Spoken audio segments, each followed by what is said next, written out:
Good. Okay, so I'm going to carry on with this, with this seminar on the gateways to wisdom. So I'm going to talk for a little bit, and then I'm going to teach us something we can practice, both in meditation and in our lives. And then we're going to have a go at doing that, and we might have our little groups again. I'll see how the time goes. Oh, hi there, Gary. In you come. So I'm just going to give us a little sort of recap of what we've done so far, just quite briefly though, because every week the recap gets longer and longer because we've got more and more weeks to cover. But again, as I say, if it's your first time tonight, hopefully it all makes sense anyway. So we've been talking about ways to wisdom. Another way that we could talk about what we're trying to do is we could say something like deep mindfulness. We're trying to be aware in a ever deeper way.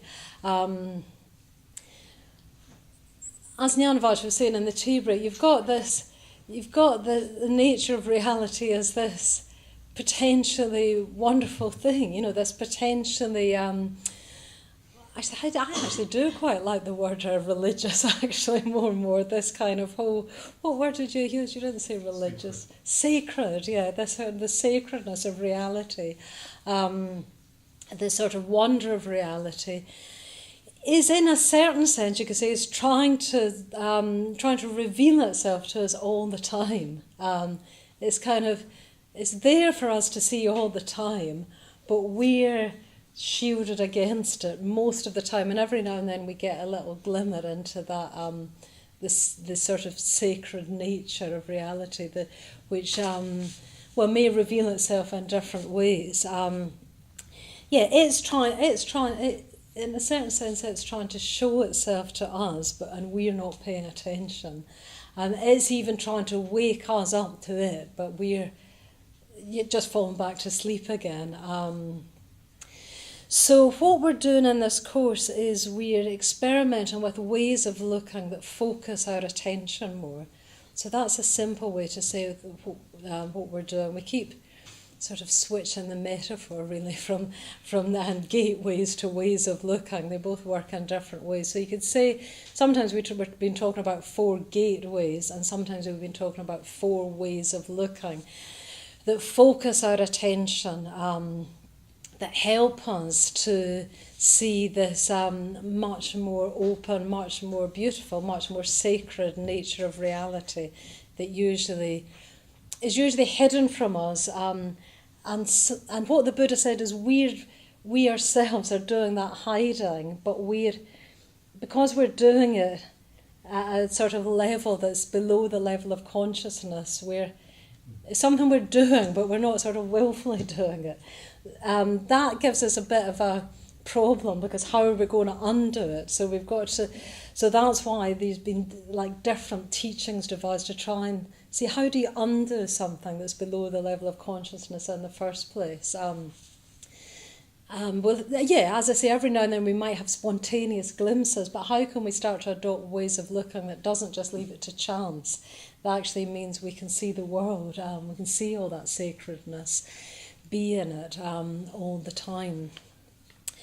So these 4 ways of looking, we started with impermanence, the way of looking characterised by impermanence, or simply just the changingness of things, the fact that everything's changing all the time.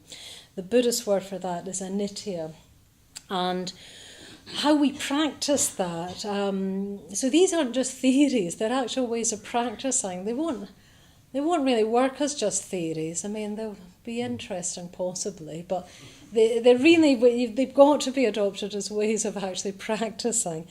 And how we adopted that way was just deliberately looking for change in our just moment-to-moment experience, rather than waiting for it to strike us.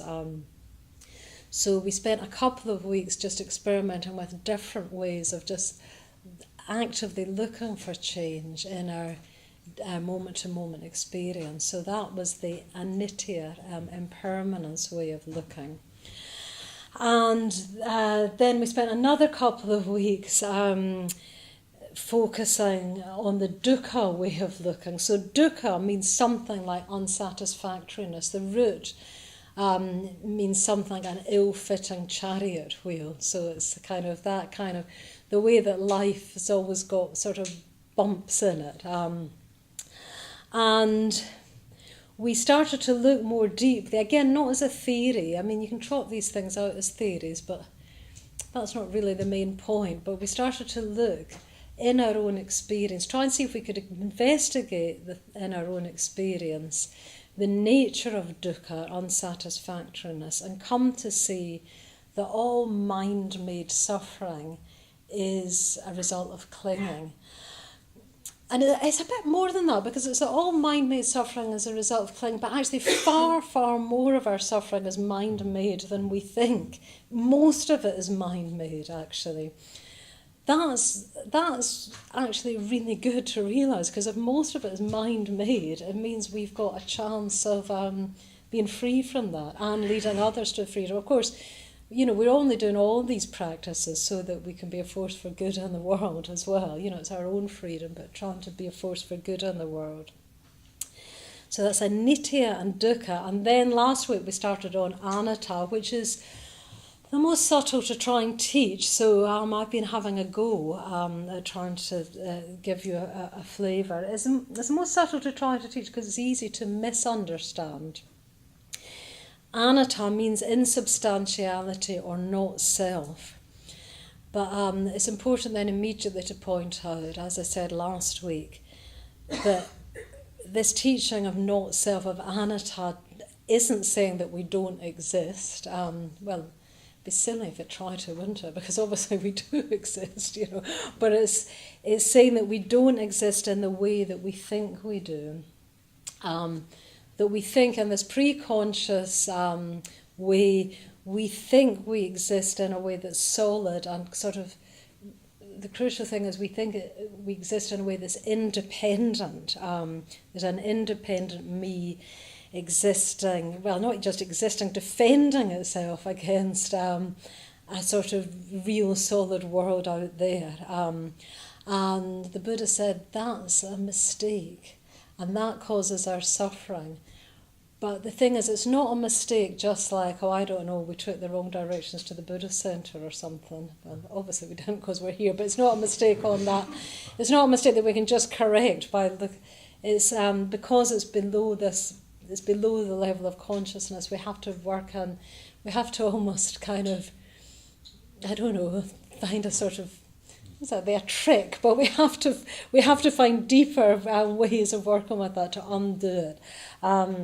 And the reason we're doing that is to be free.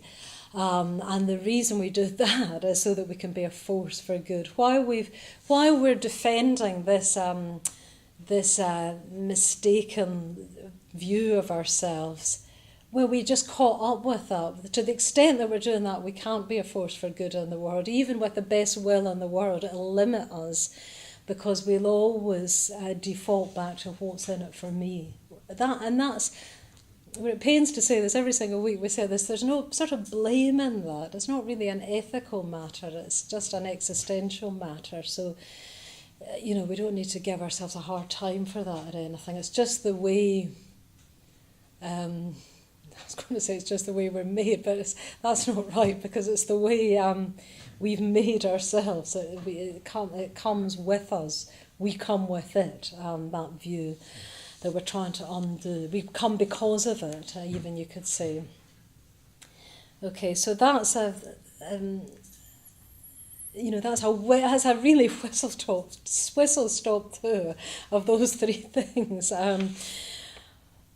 Because what I want to spend most of the rest of this session is trying out an actual practice that I found useful in trying to undo this, a sort of way of looking, using this anatta way of looking. That why I like it is because it's something we can practice both in and out of meditation. So it's quite good. if you've got quite a busy life, for example. As a matter of fact, Janovac was saying he was teaching it when he was doing the group with the parents on Sunday. So it's quite good if you've got a life that isn't allowing you to meditate so much. But if you can meditate a lot, it's good as well, And the other thing that's really, really good about it is that it makes use of the very things that we usually find difficult. So the practice that we're going to try and learn tonight, and I'm going to attempt to try and explain, is called reaction practice. Yeah, that's a term that's been coined by Subhuti, a teacher who comes here. Reaction practice. It does go. In the tradition, you've got similar things. You've got like taking adversity onto the path and so on. So reaction practice, it's a practice we can use both in and out of meditation. And in this practice, we're not trying to cure ourselves of our reactions, although that might come as a side effect. We're actually using our reactions as an opportunity for insight. So that's great, isn't it? Because if you're like me, you probably have quite a lot of reactions. And actually, it's almost a kind of, that's the first good thing about this practice. You can go, oh good, I'm having a reaction. That's an opportunity for insight. And that is literally true. It is an opportunity for insight because we can use it as a point of reflection. The very first like kind of little insight we can have every time we have a reaction is we know for a fact that we're definitely not enlightened. If I have a reaction, not that I ever thought I was, but I know for sure that I'm not enlightened. And by reaction, I mean commonly one might think of something like irritation or annoyance, but reactions can also include despondency, for example. That's a reaction. A reaction could also be I haven't got enough time. That's a reaction. We might stick with irritation for tonight because does everybody get irritated? Yeah. No. Okay. You might need to think of something else. But just to say, reactions is really anything that's not in harmony with how things are is a reaction. But so every time I'm irritated, for example, I know that I'm not enlightened for sure, if there was ever any doubt, which there wasn't. But it's not just that I know that I'm not enlightened. It's kind of I start to see a bit more how I'm not enlightened, the way in which I'm not. Now, the first thing to say on this is it doesn't matter why we're irritated. It doesn't matter what the other person's done, because it's usually the other person has done something. That's why we're irritated, isn't it? The other person has done something, they made us irritated. So we're just putting that aside just now. That's not really the point, what they've done, whether they've been unskillful or skillful. Maybe they have been unskillful. Maybe they've been, I don't know, appalling. Maybe they have. That fact could still remain, that they've been unskillful. That's not what we're putting our attention on. We're still putting our attention on I'm reacting. Yeah, a Buddha wouldn't react. A Buddha wouldn't obviously be a doormat. It's not that we're trying to be doormats. It's just for the sake of this practice. We're trying to look at I'm reacting. Yeah, that's the first thing. That's the very first step of this practice is. We're noticing I'm reacting, and we're seeing it's an opportunity because it reveals where our self-clinging is. Yeah, and that's what Subhuti says. He says it in two ways. He says at one point he said one time he taught. He said, "Oh, reactions are boreholes to our self-clinging. Yeah, they'll show us directly where our self-clinging is. Sometimes." Even though we know we're not enlightened, we can kind of, I know if you're anything like me, we can almost fool ourselves with a veneer of, I don't know, sort of grown upness. I mean, children just kind of just scream and have tantrums and so on. We, on the whole, don't do that. We kind of cover it over. But actually, we're not as sophisticated as we think, and the reaction itself can be a borehole to our self-clinging.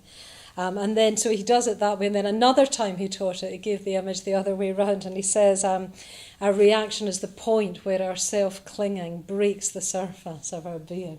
So either way is quite a good metaphor. It's either a borehole to our self-clinging, or it's our self-clinging breaking the surface. In other words, a reaction is our chance to get a really good look at our self-clinging and investigate it in order to free ourselves from it. And so that's what I keep emphasising. That's what we're doing in this practice. Other practices you might be doing, I don't know, another completely different type of thing of, I don't know, how do you skillfully tell somebody they've upset you or something. That's a different kind of practice. That's valid as well, but that's not what we're doing here. We're doing this borehole to self-clinging thing.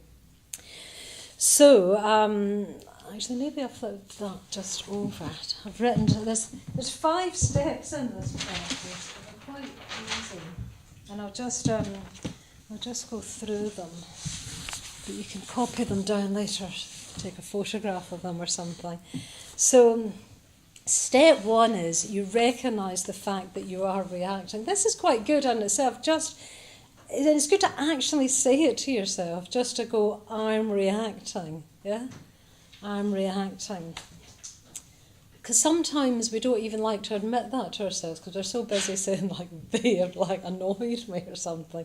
So whatever they've done, whether I'm right or wrong, or it's not about the rights and wrongs, you recognise it and you say, either out loud or to yourself, I'm reacting. That's stage 1. That's quite important to actually say it, I think. And then the next thing is, you immediately, if you're on the ball, say to yourself, this is an opportunity. And again, I think it's quite good to say it. This is an opportunity. I find that even saying that, this is an opportunity, already kind of loosens something up. And then I'm just going to say a bit more than this, because in this practice, the opportunity is not just to learn how to calm down, say if you're angry or something. We're not trying here just simply to change unskillful into skillful. Of course, that is important to do, but as long as we're kind of, as long as we're sure we're not going, commit some act of violence or something. The practice here is to try and just stay with the reaction. You're not immediately trying to pacify it. You're not trying to talk yourself out of it. That would be more the samadhi type approach. Yeah, you could do that, but you could try this more pranya type of approach of saying this is an opportunity for insight. Yeah. So you let it be live for a little while longer within maybe the safety of your meditation cushion, yeah? This is an opportunity. I am reacting, this is an opportunity. And as I say, even those 2 things can have an effect. Then the next stage, this is quite important, you actually feel it, and you'll usually feel it physically. I know if I'm feeling irritated, I feel like, I don't know, a very sort of fiery feeling in my belly that feels like it's kind of rising up, yeah? Or sometimes I feel more of a prickliness on my skin. And sometimes I just feel, you almost feel like you're physically, you almost want to, So you feel where you feel it. Now this is quite, oh dear. Other people probably notice me doing all this, yeah? So why this is important is this whole thing, there's a danger with this practice in that all just becomes a bit too intellectual or something, and it can't be. It's only going to work if you can really feel it. So that's stage 3. All this, it actually, in practice you can do it all much quicker than this. Stage 3, you actually feel it. Now here's stage 4. Is with this in probably a meditative way, or if you're in your daily life you can just stop for a minute and you're sort of feeling into it and you're starting to try and ask yourself what's been threatened, yeah? What's at stake? Yeah? That's what you're asking yourself. And you're trying to get deeper than the psychological, really. Like what's been threatened or what's at stake. So basically this whole thing is, again, it's not about the wrongs and rights of it. So if you notice yourself getting into a story of, oh, but they shouldn't have been doing this, they never do the washing up or something like that. That's not what you're trying to do in this stage. It's almost like you're trying to ask, I was going to say you're trying to ask, why am I getting angry? But even that's got a danger of being even that could be answered on a psychological level. What you're really trying to get to is who or even where is this me that's getting angry? Can I find it? What's it? That's why I think questions like, what's the state? What am I trying to defend? What am I trying to defend? You're trying to ask yourself that on the deepest level possible. What am I trying to defend? I'll give you an example in a minute, actually. That'll help. And then if you keep asking yourself that, you can ask yourself, you can go almost over and over these stages with the same reaction, trying to go deeper. Stage 5 isn't really a stage that you do. Stage 5 is the sort of revelation you're trying to get to. Now, you cannot jump to that revelation, yeah, because of all, you can't do it as an intellectual thing. But what you're trying to see is that all you're defending is defensiveness itself. There's actually nothing there that you're defending. You're just defending this pattern of defensiveness. It's a bit like images that are sometimes used. If you've got something you're spinning round and round and round, it looks solid, but actually it's just a stone on a piece of string or something. There's no solidity to it. It's just a pattern, So you're trying to get to the point where you see that all you're defending is defensiveness itself. There's nothing actually there, to defend. And when you realise that, then you let go, yeah? Bhante Sangharajta, he said once famously, it's not so much that we have habits, we just are a habit. All we are a habit. And if we can see all we are as a habit, then you can let go, and then that's the gateway, that's the freedom. That's what you're looking for. So you're looking for a sense of release, yeah? So the example that popped into my mind, I may have given this example before, but in the class, but it doesn't matter. I remember once I was on a retreat, and I was on the retreat, and it had been my turn to cook the dinner, and I had sometimes on retreat, when you have to do this funny thing that no cook in their right mind actually would ever do, but you have to leave something simmering or cooking while you're off meditating. Yeah, sometimes the way we structure retreats. So it was my turn to cook, and not only that, you see, the thing was I used to be a cook, so quite often when I'm cooking on retreat, people say, oh great, so Bedramati's cook, then, it'll be really nice. So I've got something about to live up to. I shouldn't have told you all that.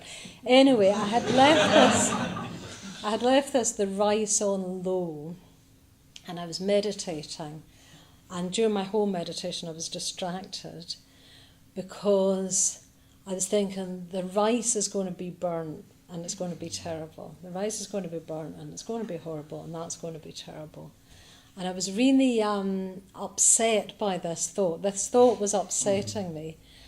And then, probably because I had a bit more mindfulness, this is where mindfulness comes back in, I could pay a bit more attention to what was going on. And I suddenly realised it's actually not that the rice is going to be burnt that's upsetting me. It's my rice that's going to be burnt that's upsetting me, yeah? If somebody else burns the rice, that's going to be a mildly unpleasant experience, so we'll have slightly scorched rice for dinner. But that wouldn't have the weight of this intense sort of, dukkha, really, that I was experiencing. The dukkha was caused by it's my rice that's going to be burnt. So, Subedramati, the great cook, it's my rice. And so as soon as I realised that, then it released, there was then free, and I could, literally, I can't even remember whether the rice was burnt or not. It really isn't, I literally can't remember if it was or not, because it's that, in a sense, wasn't really the issue. We all the time, we rationalise all the time and think that is the real issue. And that's again what I mean by our suffering is more mind-made than we thought as well. I'm convincing myself that that's the real issue, that the rice is going to be burnt and that's going to be trouble, but actually that's not. It's my rice, and then there's a sort of letting go that can happen. So does that sort of make sense in the sense of I'm reacting? This is an opportunity. Feel it in the body, and then try and go deeper with a question. Like the questions could be, what am I defending? What's at stake? What else have I got? What am I trying to protect, or so on? Try and find what is it, or where is it? Try and look for what, and try and keep looking deeper. Every time you think you've got an answer, ask yourself a bit deeper. Is it really that? Is it really that? Yeah. And then you can see what happens, yeah? Can people think of something that they feel, well, there's different kinds of reactions. So there might be something actually in this moment that you're feeling reactive about. It could be literally something in your experience right now, or something that's just been bothering you a bit ongoingly. Best if it's something that's quite live for you. Can people think of something that they're feeling irritated or reactive to? It's always a bit funny to ask you to bring that to mind, but for the sake of, can left the rice on at home. What's that? Left a pot of rice on at home. Left a pot of rice on home. Oh, well, exactly. Good. Yeah. It could be also something that just genuinely annoys you, like something you might find yourself saying, I hate it when people tell lies, or I hate it when, I don't know, people do whatever, a sort of generic thing that really gets to you. Basically, you're looking for something that gets to you, yeah? You're looking, yeah? So I feel a bit kind of crazy in a way asking you to bring that to mind, but hopefully we can work with it skillfully. Can everybody think of something that kind of gets to you? Yeah? Okay, so shall we try giving this a go? I think we'll do it in our meditation posture. It doesn't have to be in meditation. And then we'll see how we get on with it.